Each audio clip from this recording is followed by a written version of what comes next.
नमस्कार, final report में आप सभी का स्वागत है। आपके साथ मैं हूं मेघा कौशिक और चलिए खबरों की शुरुआत करते हैं हेडलाइंस के साथ।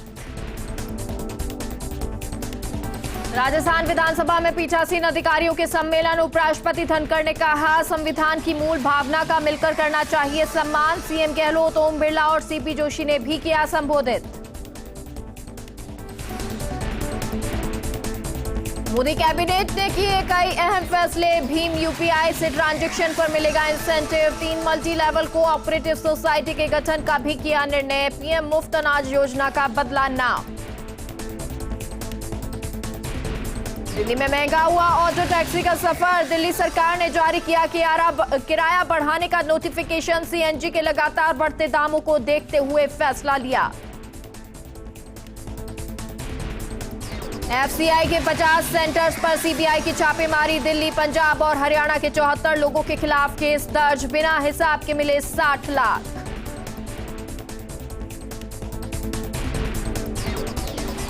राजस्थान की सबसे बड़ी आवाज बना फर्स्ट इंडिया न्यूज। दर्शकों ने चैनल को बनाया नंबर 1 टीआरपी में। सिरमौर बनने पर चैनल हेड डॉक्टर जगदीश चंद्र ने दर्शकों का जताया आभार।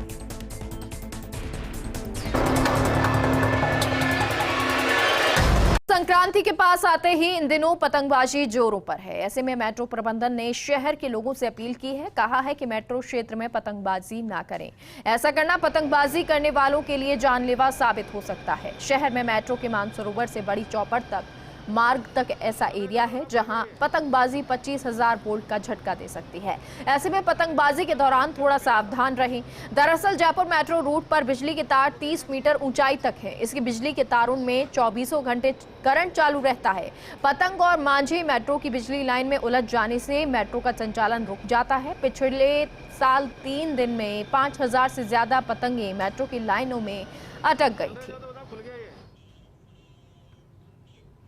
बेजुबानों की मदद के लिए अब ग्रेटर नगर निगम भी आगे आया है। मकर संक्रांति पर्व पर उड़ने वाली पतंगों से कटे पक्षियों के लिए निगम की ओर से आज हेल्पलाइन पोस्टर का विमोचन किया गया। वहीं हेल्पलाइन नंबर भी जारी किया गया। इस मौके पर ग्रेटर नगर निगम की महापौर सौम्या गुर्जर और कमिश्नर महेंद्र सोनी भी मौजूद रहे। मकर संक्रांति के पर्व पे जयपुर जो है पतंगोत्सव का त्यौहार जयपुर के अंदर बड़ा धूमधाम से मनाया जाता है, उत्सव की तरह मनाया जाता है। तो एक तो सबसे पहले आप सभी के चैनल्स के माध्यम से अपील करती हूँ कि सुबह प्रातः जब पक्षी उड़ते हैं 5 से 7 बजे तक, शाम को 5 से 7 कोई भी जो है पतंग ना उड़ाएं और चाइनीज मांझी का है इस्तेमाल नहीं करें।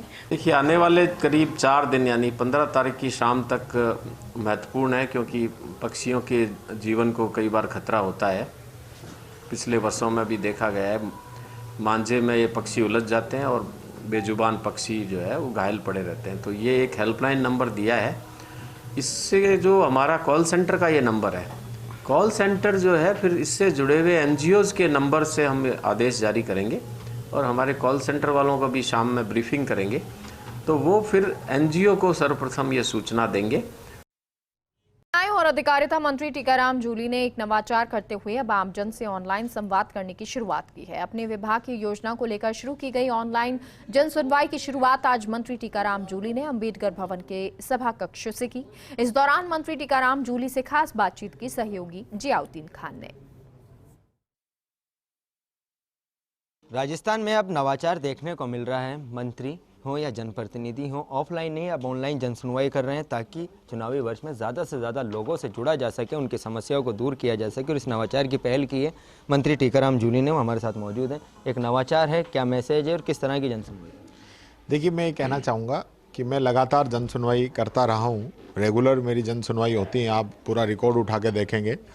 क्योंकि आप बार बार जो चुनावी वर्ष कह रहे हैं, इसलिए मैं आपको टोकना चाहूँगा। मैं हर दिन जन सुनवाई की है। लगभग 365 दिन में 350 दिन तो मेरी जन सुनवाई रहती है। दूसरा, ऑनलाइन भी जन सुनवाई मैंने कोरोना के अंदर भी मैंने रेगुलर जारी रखी थी। लोगों को फेसबुक के माध्यम से लाइव आके लोगं से मैं जुड़ता था, लोगों की समस्याओं का समाधान करता था। आज विभाग का मैंने पहली बार इस प्रकार का हमने किया है और इसका काफ़ी अच्छा रिजल्ट आपने देखा होगा, लगभग 17,000 से अधिक लोग लाइव के माध्यम से आज हमसे जुड़े, हमें समस्या बताई। कुछ का मौके पे समाधान हुआ, बाकी काम में 1 सप्ताह के अंदर अंदर उनका समाधान करेंगे, ताकि लोगों को जो सरकार की मंशा है, प्रदेश के यशस्वी मुख्यमंत्री अशोक जी गहलोत साहब चाहते हैं कि उन योजनाओं का लाभ आमजन के लिए जो हम दे रहे हैं उन तक पहुँचे, उनको किसी प्रकार की दिक्कत नहीं आए, तो उसमें हम कामयाब हुए हैं। वो कौन कौन से समस्याएं थी? खास तौर से पालनहार तो इश्यूज था ही, उसके अलावा कौन कौन से मुद्दे थे जो जन सुनवाई में आए और क्या टाइमलाइन अधिकारियों को दी गई?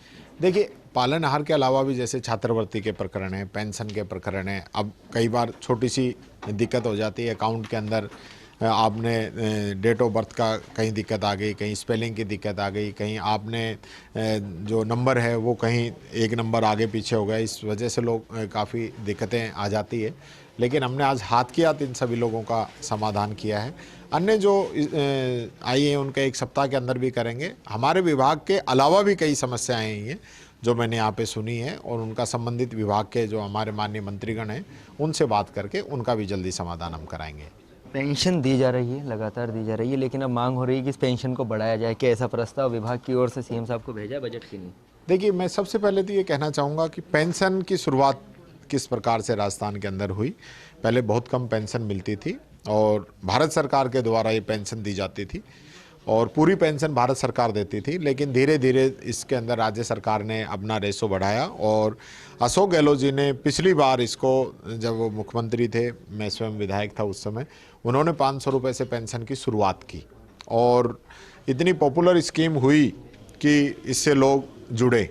उसके बाद 5 साल भारतीय जनता पार्टी की सरकार रही, 1 रुपये पेंशन के अंदर नहीं बढ़ाया गया, न किसी प्रकार की कोई राहत दी गई। अब की बार वापस जब हमारी सरकार आई है, हमने सरकार बनते ही 250 रुपये हर कैटेगरी के अंदर, जिनको 500 मिलता है उनको 750, जिनको 750 मिलता है उनको 1000, जिनको 1000 मिलता है 1250, जिनको 1250 मिलता है उनको 1500 रुपये। इस प्रकार से हमने हर जगह इसके अंदर पैसे बढ़ाए, संख्या बढ़ाई। आज 94 लाख लोग पेंशन ले रहे हैं। 10 लाख लोग तो हमसे पिछले 1 साल के अंदर जुड़े हैं, जो एक बहुत बड़ा एक संख्या है जिसका फ़ायदा राजस्थान की जनता को मिल रहा है। एक तरफ आप पैसे भले ही बढ़ा दें, लेकिन उसके लाभार्थी अगर आपने घटा दिए तो पैसा तो आपका कम ही खर्च हो रहा है। आज हमने पैसे भी बढ़ाए हैं और लाभार्थियों की संख्या भी बढ़ाई है और मैं चाहूँगा कि माननीय मुख्यमंत्री जी से हम बात करें कि जितना बजट के अनुसार मदद हो सकती है पेंशन के अंदर भी माननीय मुख्यमंत्री जी से हम इस चीज़ का लाभ उठाएं। ये थे मंत्री टीकाराम जूली, जो जन सुनवाई के जरिए आमजन की समस्याओं का निराकरण कर रहे हैं। ऐसे में अब देखना यह है कि जो समय सीमा तय की गई है, क्या उसके अंदर आम जनता की समस्याओं का निराकरण हो पाएगा। कैमरा पर्सन गिरीश के साथ Ziauddin Khan, first India news, Jaipur. Bikaner में मुख्यमंत्री चिरंजीवी स्वास्थ्य बीमा योजना की जिला कलेक्टर ने समीक्षा की। ग्रामीण क्षेत्रों में पंजीकरण की धीमी गति को कलेक्टर भगवती प्रसाद कलाल ने गंभीरता से लिया। कहा कि जिले की न्यूनतम प्रगति वाली 5 ग्राम पंचायतों और शहरी वार्डों की टीमों को हर महीने जिला मुख्यालय पर बुलाएंगे और समीक्षा की जाएगी। इसी तरह कम प्रगति वाली 2 ग्राम पंचायतों और वार्डों की साप्ताहिक समीक्षा एसडीएम स्तर पर करने के निर्देश भी दिए। जयपुर में उच्च माध्यमिक आदर्श विद्या मंदिर आदर्श नगर का वार्षिकोत्सव आयोजित हुआ। बिरला ऑडिटोरियम में संवेद स्वर वार्षिकोत्सव कार्यक्रम का आयोजित किया गया। स्कूल के बालक बालिकाओं ने डांस, गायन, नाटक समेत सांस्कृतिक कार्यक्रमों की आकर्षक प्रस्तुति दी। आरएसएस के निम्बाराम ने कार्यक्रम में शिरकत की। महानगर टाइम्स के प्रधान संपादक गोपाल शर्मा मुख्य अतिथि रहे। मुख्य वक्ता विद्या भारती अखिल भारतीय शिक्षा संस्थान के महामंत्री अवनीश भटनागर रहे। वहीं विशिष्ट अतिथि के तौर पर जयपुर ग्रेटर सौम्या गुर्जर मेयर ने शिरकत की। हम सबको ऐसा कोई भी काम नहीं करना है जिससे हमारे माता पिता का नाम नीचा हो, भारत माता का नाम नीचा हो। हमको हमेशा आगे बढ़ना है, मन लगा करके पढ़ना है और सिर्फ पढ़ना नहीं है, सिर्फ पढ़ना नहीं है। एक पुस्तकालय के अंदर हजारों पुस्तकें होती है, लेकिन वो पुस्तकालय महर्षि नहीं होता, वो पुस्तकालय ऋषि नहीं होता। तो जो शिक्षा है, इसमें अखिल भारतीय महामंत्री श्रीमान अवनीश जी भटनागर विद्या भारती दिल्ली विरासत हैं, उनका मार्गदर्शन प्राप्त हुआ है। और श्रीमान निम्बाराम जी राष्ट्रीय स्वयंसेवक संघ के राजस्थान क्षेत्र के क्षेत्र प्रचारक ऐसे हैं। श्रीमान गोपाल जी शर्मा जो महानगर टाइम्स के मालिक भी हैं, संपादक भी हैं, प्रधान संपादक भी, वो मुख्य अतिथि इस कार्यक्रम के जयपुर नगर निगम ग्रेटर की महापौर सौम्या गुर्जर जी इसमें विशिष्ट अतिथि से शिरकत कर रही हैं। विद्यालय के अनेक ऐसे पूर्व छात्र जो भिन्न भिन्न बड़े पदों पर विराजमान हैं, ऐसे सब लोग आज उपस्थित हैं। प्रशासनिक अधिकारी हैं, IAS हैं, डॉक्टर्स हैं, इंजीनियर्स हैं, ऐसे कई लोग इसमें सम्मिलित हैं। मुझसे पूर्व वक्ताओं ने आप सभी को जो आशीर्वचन दिया, आदरणीय श्री निम्बाराम जी भाई साहब ने स्वामी विवेकानंद जी के मंत्र के साथ में आप सभी को संकल्प दिलवाया कि विश्वास विश्वास विश्वास, स्वयं पे विश्वास और ईश्वर पर विश्वास। अगर हमें अपने आप पर विश्वास है, ईश्वर पर विश्वास है, तो हमें आगे बढ़ने के लिए, हमें श्रेष्ठ भारत के निर्माण के लिए कोई नहीं रोक सकता। प्रदेश कांग्रेस मुख्यालय में राजस्थान युवा कांग्रेस के चुनाव को लेकर नामांकन प्रक्रिया और सदस्यता शुरू हुई। प्रदेश प्रभारी मोहम्मद शाहिद ने इसकी घोषणा की। चुनाव अधिकारी विपिन नेगी और राज्यपाल ने चुनाव प्रक्रिया को लेकर कार्यकर्ताओं को जानकारी दी। इस बार सदस्यता अभियान का टारगेट 10 लाख रह सकता है। चुनाव नहीं होने पर जो सर्वाधिक मेंबरशिप कराएगा वो युवा कांग्रेस का नया प्रदेश अध्यक्ष बन सकेगा। पिछली बार सदस्यता अभियान के दौरान करीब 3 लाख नए सदस्य बनाए गए थे।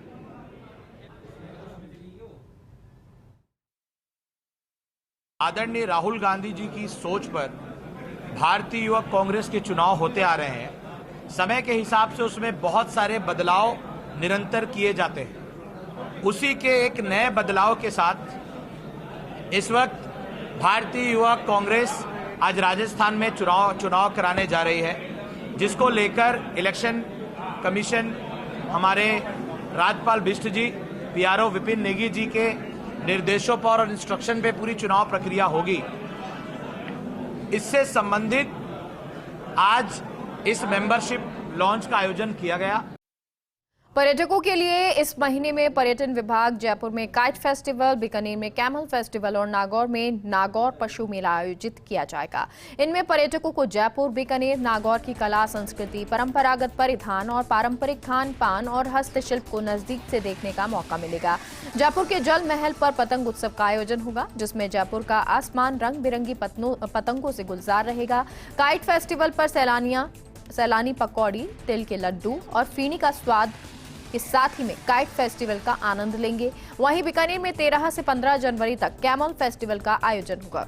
कैमल फेस्टिवल की अंतर्राष्ट्रीय अपनी पहचान है। इस फेस्टिवल में प्रदेश के राज्य पशु ऊंट के विभिन्न अंदाज देखने को मिलते हैं। बीकानेर में ही सेना के लिए ऊंटों को यहां पर तैयार किया जाता है। वहीं इसके अलावा हर साल जनवरी और फरवरी के बीच नागौर का मवेशी मेला भी लोकप्रिय है। इस मेले में करीब 10,000 बैल, ऊंट और घोड़ों का व्यापार होता है। घोड़े और अन्य पशुओं के अलावा यहां मसाले का भी व्यापार किया जाता है। वहीं नागौर मेला बाजीगरों, कठपुतलियों, कहानीकारों आदि के लिए भी प्रसिद्ध है। माना जाता है कि कठपुतली कला के जनक भाट जाति के कलाकार नागौर से ही संबंध रखते हैं। नागौर बैलों के लिए भी ख्याति प्राप्त है। विभिन्न प्रांतों से आए किसान यहाँ के बैल बेहद पसंद करते हैं। करौली के हिंडौन सिटी में संभागीय आयुक्त सावरमल वर्मा ने औचक निरीक्षण किया। इंदिरा गांधी शहरी रोजगार गारंटी योजना के कार्य को देखा। जलसेन तालाब पेटे में चल रहे खुदाई कार्य की मस्टर रोल पर भी कुछ श्रमिक मौजूद नहीं मिले। संभागीय आयुक्त के कहने पर एसडीएम ने मौके पर ही मजदूर की हाजिरी जांच की। इस दौरान कुछ श्रमिक पति या पत्नी की जगह काम करते नजर आए, जिसको लेकर संभागीय आयुक्त ने नाराजगी व्यक्त की। आज हिंडौन उपखंड में मैंने विकास कार्यों का और विभिन्न कार्यों का निरीक्षण किया है। राज्य सरकार की फ्लैगशिप योजना को निरीक्षण किया है। आज अभी जो हिंडौन में मैंने इंदिरा शहरी रोजगार गारंटी में जो काम चल रहा है उसका भी निरीक्षण किया है। इसमें काफ़ी खामी मेरे मिली है। इसके संबंध में जिला कलेक्टर करौली को और आयुक्त नगर परिषद हिंडौन को अलग से निर्देश दे रहा हूँ। एसडीएम साहब को मैंने कहा है कि इसका सामयिक निरीक्षण करें, बार बार निरीक्षण करें और जो राज्य सरकार की मंशा है उसके अनुरूप काम करें। कोटा विश्वविद्यालय के संयोजन में आयोजित Akhil Bharatiya inter zone football प्रतियोगिता 2022-23 में कई विश्वविद्यालयों की टीमें शामिल हुई। महाराजा उमेद सिंह स्टेडियम में 4 मैच हुए। पहला मैच संत बाबा भाग सिंह विश्वविद्यालय बनाम कन्नूर यूनिवर्सिटी के बीच हुआ, जिसमें कन्नूर यूनिवर्सिटी की टीम 2-1 से विजयी हुई। दूसरा मैच पंजाब विश्वविद्यालय चंडीगढ़ बनाम उत्कल यूनिवर्सिटी के बीच हुआ, जिसमें पंजाब विश्वविद्यालय ने 6-0 से जीत दर्ज की। तीसरा मैच कालीकट यूनिवर्सिटी और पंजाब यूनिवर्सिटी पटियाला के बीच में हुआ। इसमें पंजाबी यूनिवर्सिटी 1-0 से विजयी हुई। अंतिम मैच में गुरु नानक देव यूनिवर्सिटी अमृतसर और महात्मा गांधी विश्वविद्यालय का मुकाबला ड्रॉ रहा। दोनों टीमों ने एक गोल दागे। कुलपति प्रोफेसर नीलिमा सिंह ने खिलाड़ियों से मुलाकात की। उत्कृष्ट प्रदर्शन करने वाले खिलाड़ियों का सम्मान किया गया।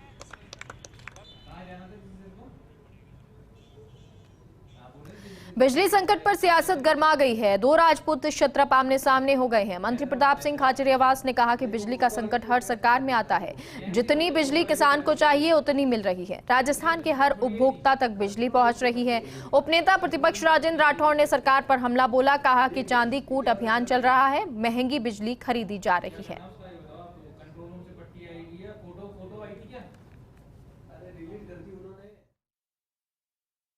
और आज उद्योग जो हमारी जीडीपी का बहुत बड़ा अंश देता है, आज उद्योगों में जिस प्रकार की कटौती है, ये सरकार की कथनी और करनी के अंतर को स्पष्ट करती है। राजस्थान के हर उपभोक्ता को बिजली मिल रही है। राजस्थान पहला स्टेट ऐसा है जहां 38 लाख घरों में जीरो बिल आ रहा है। 50 यूनिट तक तो बिजली फ्री कर दी और किसान के यहाँ पे 12,000 रुपए साल के दे रहे हैं उसको।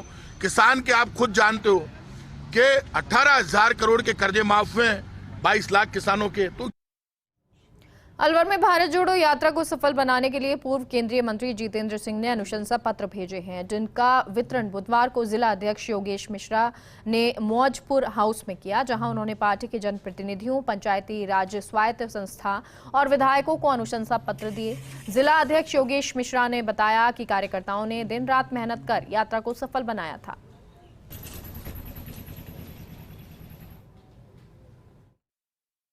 हिंदुस्तान में जो भारत जोड़ो यात्रा चल रही है, वो भारत जोड़ो यात्रा पिछले 19 तारीख को अलवर जिले में उसने प्रवेश किया और हमारे नेता भंवर जितेंद्र सिंह जी के नेतृत्व में सारी जिला कांग्रेस कमेटी ने, सारे विधायक गणों ने दौसा बॉर्डर पर उनका भव्य स्वागत किया राहुल जी की भारत जोड़ो यात्रा का।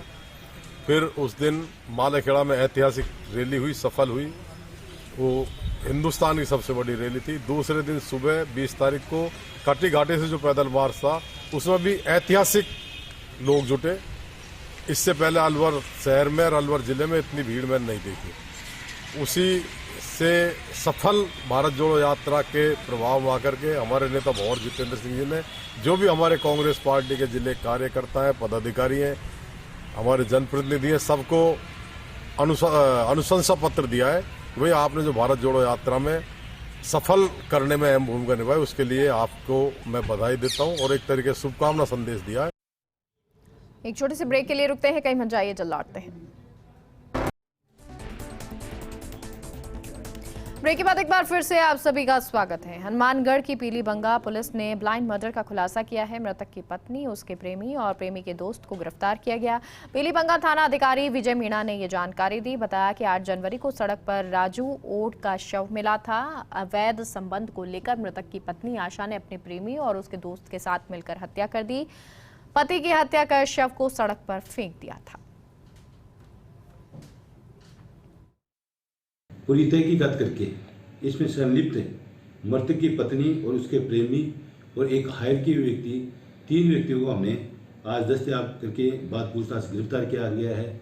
उन्होंने किस तरह से मर्डर किया है और उसमें क्या उन्होंने तैयारी की है, क्या है, इसके बारे में विस्तृत अनुसंधान किया जाएगा। चूरू के सालासर में कल से हनुमान वाटिका में 1008 कुंतीय महायज्ञ का आयोजन होने जा रहा है। अखंड भारत की कामना के साथ 2000 पंडित 1008 वैवाहिक जोड़े को हनुमान जी की आहुतियां दिलाएंगे। इसको लेकर आईजी ओम प्रकाश, जिला कलेक्टर सिद्धार्थ सिहाग, एसपी दिंगत आनंद सहित प्रशासनिक अधिकारियों ने पांडाल और यज्ञ स्थल का दौरा कर व्यवस्थाओं का जायजा लिया। कलेक्टर सिद्धार्थ सिहाग ने बताया कि पंडाल में अग्निशमन यंत्र, दमकल और मेडिकल टीम तैनात की जाएगी। वहीं एसपी दिंगत आनंद ने बताया कि 200 से ज्यादा पुलिस कर्मियों का जाब्ता और निजी गार्ड सुरक्षा में तैनात रहेंगे। महायज्ञ के संयोजक आचार्य रामचंद्र दास ने भी कार्यक्रम को लेकर जानकारी दी।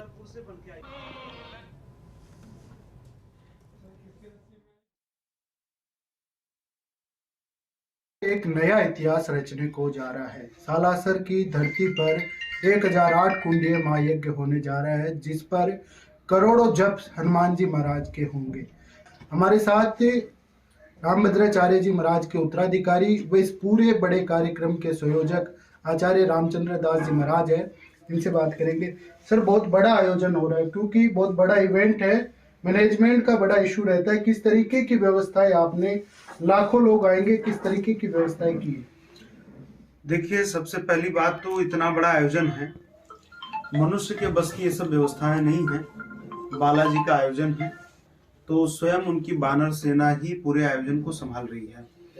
लेकिन उसके साथ यहाँ पर पूज्य गुरुदेव के जो अनुयायी हैं, ऐसे बहुत सारे जीवन व्रती कार्यकर्ता और जो अपना समय लेकर 10 दिन के इस अनुष्ठान में आए हैं और पूरी तरह से सेवा कर रहे हैं। स्वयं सेवकों की पर्याप्त संख्या है, उसके साथ प्रशासन के साथ भी हमारा अच्छा समन्वय हुआ है, चर्चा हुई। आज यहाँ के कलेक्टर साहब, एसपी साहब अपने पूरे अमले के साथ उन्होंने निरीक्षण किया, हमारे स्वयंसेवक भी साथ रहे और पूरी व्यवस्थाओं पर उन्होंने अपना संतोष व्यक्त किया। और इतने बड़े आयोजन की इतने सहजता के साथ तैयारी चल रही है, इस पर भी उन्होंने बहुत संतोष व्यक्त किया। बालाजी की कृपा है, इतना बड़ा कार्यक्रम है। बालाजी, ये सालासर ऐतिहासिक नगरी है, लेकिन ये आयोजन इस सालासर के इतिहास में एक नया इतिहास लिखेगा।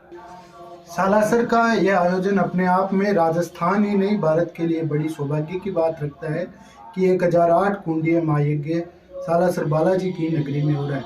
जैसा कि रामचंद्र दास महाराज ने बताया कि पीओ के भारत के हिस्से में आए यही मनोकामना इस जप में बैठने वाले संतों की है, वह यहाँ के लोगों की है। कैमरा पर्सन बाबूलाल के साथ Tanuj Lata, first India news, Salasar. Bharatpur police की ओर से 32वां राष्ट्रीय सड़क सुरक्षा सप्ताह आयोजित किया जा रहा है, जिसके तहत यातायात चौराहे पर रेंज आईजी और पुलिस अधीक्षक ने यातायात नियमों का पालन कराने के लिए पुलिस कर्मियों की रैली को हरी झंडी दिखाई। 17 जनवरी तक चलने वाले इस सड़क सुरक्षा सप्ताह में दुपहिया और 4 पहिया वाहन चालकों को यातायात का उल्लंघन करने पर समझाइश की जाएगी। पुलिस अधिकारियों ने निर्देश दिए कि बिना हेलमेट आने वाले पुलिस कर्मियों का भी चालान काटा जाए। अलवर की गोविंदगढ़ पुलिस ने साइबर ठगी का पर्दाफाश किया है। पुलिस ने साइबर ठगी की गैंग के 3 लोगों को शिकंजे में लिया है। इनके कब्जे से 8 ATM card, 4 mobile, 1 swipe machine, car और 1.25 लाख रुपए नकद बरामद किया है। थानाधिकारी ताराचंद शर्मा ने बताया कि आरोपी कयूम, कैफ और जहीर बीते 2-3 सालों में करीब 11 करोड़ रुपए अलग अलग बैंक खातों में लोगों को शिकार बनाकर डलवा चुके हैं। ये सभी भरतपुर के सहासन गांव के रहने वाले हैं। आरोपियों ने पुलिस पूछताछ में बताया कि हम ये सारा काम राहुल खान के लिए करते हैं। पुलिस के मुताबिक आरोपी और उनके सरगना लड़कियों के नाम से सोशल साइट पर अकाउंट बनाकर लोगों से बात करते हैं और फिर बहला फुसलाकर न्यूड होकर कॉल करने के लिए प्रेशर बनाते हैं, जिसके बाद उसका वीडियो बना लिया जाता है और फिर वीडियो के एवज में पैसा ऐंठने का काम किया जाता है। फिलहाल पुलिस आरोपियों से पूछताछ में जुटी हुई है। कयूम खां गाड़ी का चालक था तथा कैफ खां, इसके पास में 7 एटीएम विभिन्न बैंकों के और 1 स्वैप मशीन, जो उनके मोबाइल में एक पे.ई एक ऐप है, उस ऐप से उसको जोड़ करके और जिन खातों के सेक्सटोर्शन से ठगी करते हैं लोगों से, उन पैसों को डलवा करके उन खातों में से इन पैसों को निकालते हैं। केंद्रीय मंत्री अर्जुन राम मेघवाल भीलवाड़ा के आसिंद के गांव मालसेरी डूंगरी पहुंचे। इस दौरान उन्होंने प्रधानमंत्री नरेंद्र मोदी के संभावित दौरे को लेकर व्यवस्थाओं का जायजा लिया और सांसद सुखबीर सिंह जौनपुरिया, सुभाष बहेड़िया, विधायक समेत कई जनप्रतिनिधियों से दौरे को लेकर चर्चा की। दरअसल 28 जनवरी को मालासेरी डूंगरी गांव में भगवान देवनारायण का 1111वां जन्मोत्सव मनाया जाएगा। इस आयोजन में प्रधानमंत्री नरेंद्र मोदी को भी निमंत्रण भेजा है और इसी को लेकर केंद्रीय मंत्री मेघवाल ने व्यवस्थाओं का जायजा लिया। केंद्रीय मंत्री अर्जुन राम मेघवाल ने कहा कि प्रधानमंत्री नरेंद्र मोदी का 28 जनवरी को भगवान देवनारायण की जन्मस्थली मालासेरी द्वारा प्रस्तावित है। इनका मिनट टू मिनट कार्यक्रम आ जाएगा। प्रधानमंत्री नरेंद्र मोदी यहां भगवान देवनारायण के दर्शन कर धर्म सभा को संबोधित करेंगे। बाकी प्रधानमंत्री मोदी का दौरा फाइनल होते ही पूरी जानकारी दी जाएगी। प्रधानमंत्री नरेंद्र मोदी जी का ये दौरा 28 जनवरी को प्रस्तावित है अभी जी। इसके मिनट टू मिनट प्रोग्राम जी आ जाएंगे। भगवान देवनारायण भगवान जी के दर्शन करेंगे, उसके बाद धर्म सभा को संबोधित करेंगे बाकी जो प्रोग्राम आएगा उसके बाद हम एक प्रेस करेंगे आपको। भगवान श्री देवनारायण जी इस क्षेत्र का सौभाग्य है कि भगवान विष्णु कलयुग के प्रथम अवतार भगवान विष्णु मालाश्री डोंगरी में संवत 968 में हुआ जी। तो उसका 1111वां ऐतिहासिक जो वर्ष बन रहा है, इसके लेकर तैयारियां बहुत जोरों पे हैं और पूरे देश भर के लोग यहाँ आएंगे इस जन्मोत्सव में। इस डोंगरी के ऊपर जैसे अयोध्या में राम जी की जो पूजा है और भगवान कृष्ण की पूजा मथुरा में है, उसी समकक्ष भगवान देवनारायण जो विष्णु के अवतार है उनकी पूजा मालाश्री डोंगरी में है। बुलेटिन में फिलहाल के लिए इतना ही। आप देखते रहिए फर्स्ट इंडिया न्यूज़। नमस्कार।